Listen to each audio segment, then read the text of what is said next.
Emergency repairs must be made well and made fast. Those planes have got to get back into the sky. Stop over-weathering your scale models. Do you apply heavy weathering on your models?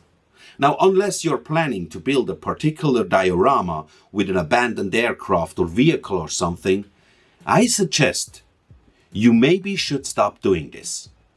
Because in most of the cases, it's not accurate and rather unrealistic.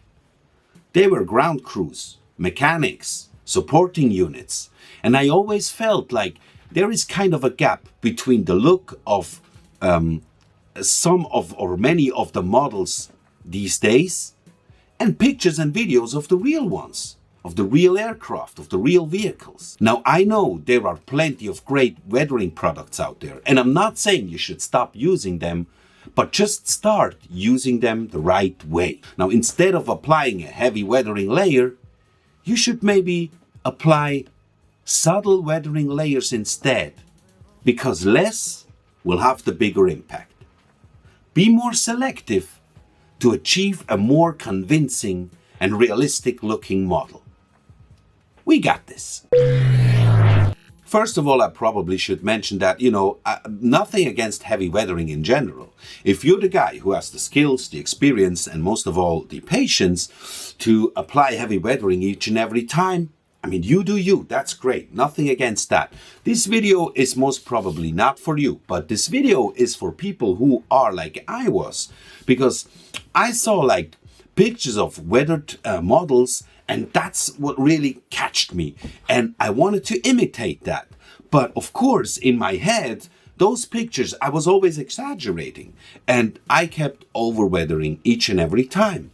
But somehow, it wasn't satisfying. I wasn't satisfied with this, because first I knew that, something is wrong. I did too much. I did it, not subtle enough, or at the wrong spot, or I don't know. There are several reasons to f up. Now, my turning point was when I had to rush to finish the model, because maybe it was a GB, a group build, and there was a deadline which I had to keep. So what I had to do is I still wanted to apply some weathering, so I just used the products that I have on my list, but I did quick and subtle layers and just lay those layers over each other. And at the end, I was very fast. And second, and most of all, I had a better result than before. The result was very good. And also the feedbacks I got from social media, from other scale modelers, was much better. And that's when I thought, maybe I have to rethink the way I see the entire weathering of models. Now, since I do not only have the best subscribers, but also the smartest subscribers, one of them once wrote a comment. This heavy weathering thing is something like celebrating poor maintenance. And that was actually not the case. For these men, whose job it is to repair and rebuild our fighter planes, have given America one of her greatest formulas for victory. By restoring our damaged planes to maximum efficiency and getting them back into battle in time, they have doubled the striking power of America's air arm. Whenever the ground crew could, they would make sure that they do a proper maintenance of the aircraft. Because after all, they want to make sure that, the pilots stay alive and they come back alive and they don't crash, hopefully, because of some, a lack of maintenance. Yes, sir, that plane went back upstairs and knocked 4 enemy pursuit ships out of the sky. See that squadron taking off for battle? Those 4 planes are a part of it, and they're not cripples anymore. They're just as good as new and raring for action again. And believe us, that makes a difference when you start counting sides.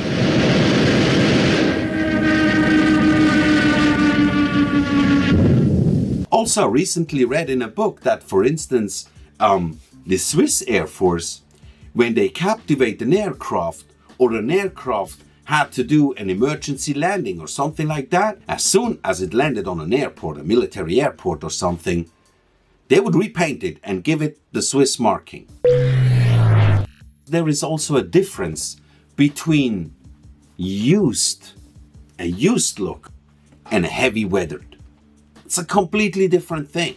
And if you have a look at the odds between the two extremes, like, you know, this is a factory fresh look and a heavy weathered, like almost abandoned, very rusty scale look. The factory fresh look is more likely to happen because every vehicle, every aircraft, everything came out the factory with the factory fresh look.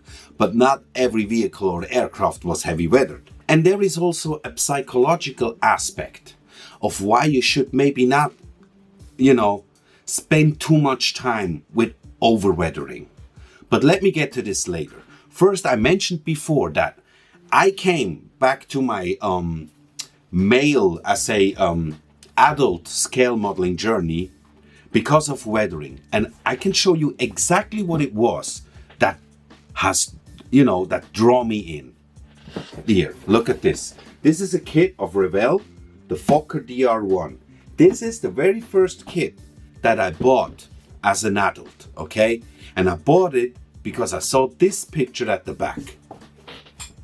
Look at this picture here. You see the weathering. It's actually dirt and stuff. And when I saw this, it hit me like a lightning. Like, yes, that's exactly what I want to do. And as I mentioned before, you know, in my head, that picture that I just shown you, I don't know, it became bigger and bigger and more weathered and it almost fell apart, you know? Of course, it didn't work out. And I got frustrated. And that's the psychological effect that I want to talk about as well. Because if you don't have the skills, the patience, the experience to apply heavy weathering all over the model, you will maybe end up being very frustrated, spending a lot of time having a bad result. Maybe the model was looking good before, you had it in a very cool state and now you messed it up with the weathering. So to keep it fun, don't spend too much time. Just, you know, go layer for layer. It's much better to apply 10 subtle layers of weathering than 2 heavy coats. Because as I said before, less weathering will have a bigger impact.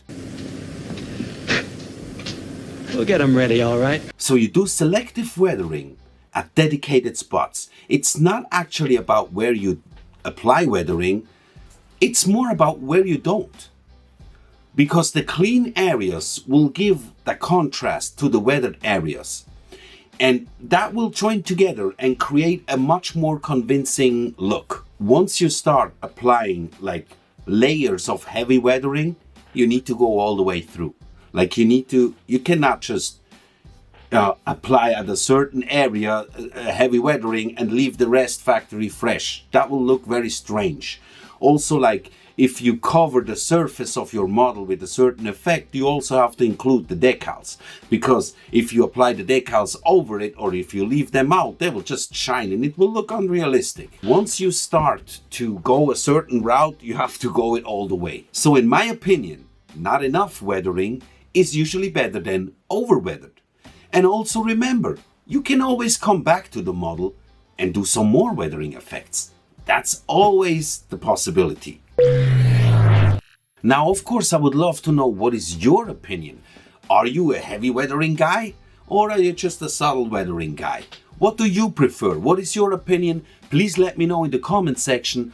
I always love hearing from you guys. And lately I also have comments that people love to read in my comments because they learn a lot what's written in my comments. So please leave a comment with your opinion or your best practices. It also helps out other people who are just reading the comments. Carry out your mission in spite of hell and high water. All right, guys. Thanks a lot, and as always, you're the best. And if you want to find out if you're an over-weathering scale modeler or not, if you're lost in details or straightforward, please check out this video. It'll help you find out. All right? So thanks for watching. See you in the next one. Bye-bye.